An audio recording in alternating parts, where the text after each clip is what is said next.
All nations have a duty to act. No responsible government should subsidize Iran's bloodlust.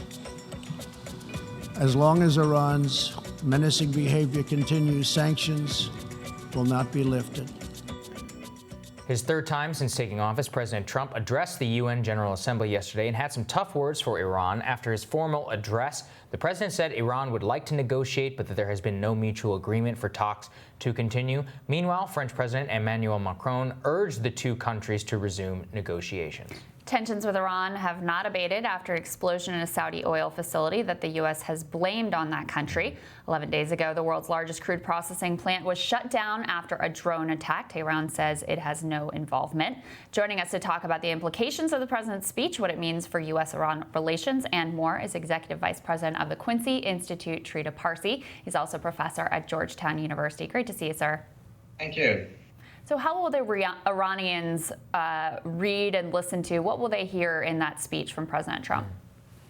Well, as you mentioned, this was quite a lot of heated rhetoric in that address that he gave yesterday. And I think some of the key points that came out of that is that he's indicating that he's not willing to reduce the sanctions in order to be able to make way for diplomacy.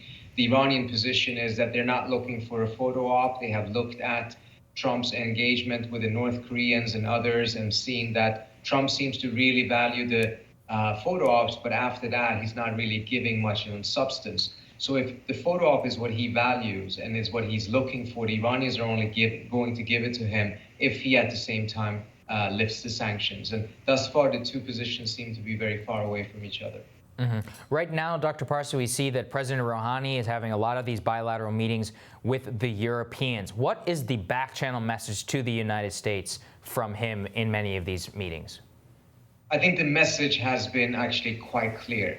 There is an openness to negotiate. There's an openness to address other issues, but only if Trump proves himself to be trustworthy, which he can do by returning to the nuclear deal. And actually in the embargoed version of Rouhani's address, there's even a line that says something along the lines that if you don't like the name of the agreement, you don't have to return to it. You can just return to the obligations. So for the Iranian message is very clear. They're open to even go beyond what the JCPOA addressed, but they're not going to negotiate with someone who's already torn up several international agreements and have no confidence that he will honor his word.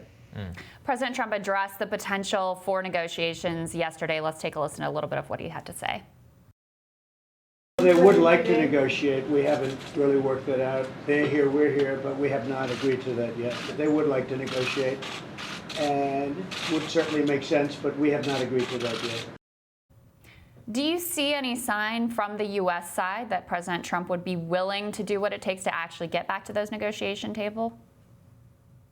I see some indications here and there that there's been the conversations within the Trump administration as to whether what sanctions, et cetera, could be lifted in order to get a meeting to take place.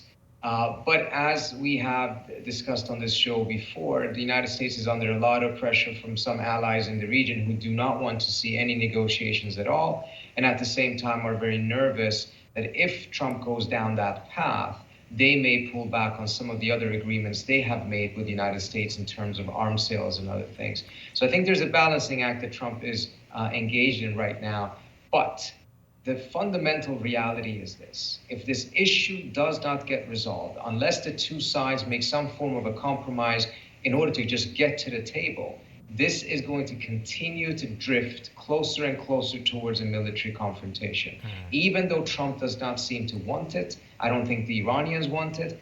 The structure of the situation is such that unless there is some degree of engagement taking place, the likelihood of war will continue to increase. Yeah, Dr. Parsi, how close are we to war right now? I mean, the Iranian attack or alleged Iranian attack on these Saudi facilities seems to have brought the U.S. quite close. I mean, how dangerous is the situation right now?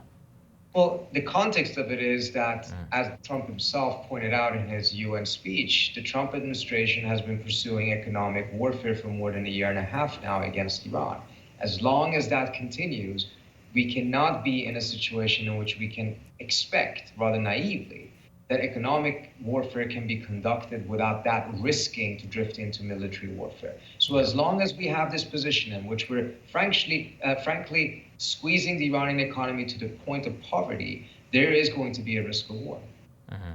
And Dr. Parsi, is there a thought on the Iranian side to just try to wait out the Trump presidency and hope for someone who would be inclined to go back to the framework of the original deal? I think earlier on, there was a degree of hope on the Iranian side that they could just wait him out. I think they too recognize that the situation has become so dangerous that thinking about what will happen a year and a half from now is almost dangerous. You have to have a total focus on what is happening in the next couple of weeks and the next couple of months because the situation is that tense. Well, Dr. Parsi, thank you so much for joining us. We really appreciate it. Appreciate it, sir. Thank you for having me. Absolutely. Coming up in 2020 news, two different polls showing two very different states of the presidential primary. Team Rising dives into the latest Quinnipiac and Emerson polling when Rising continues.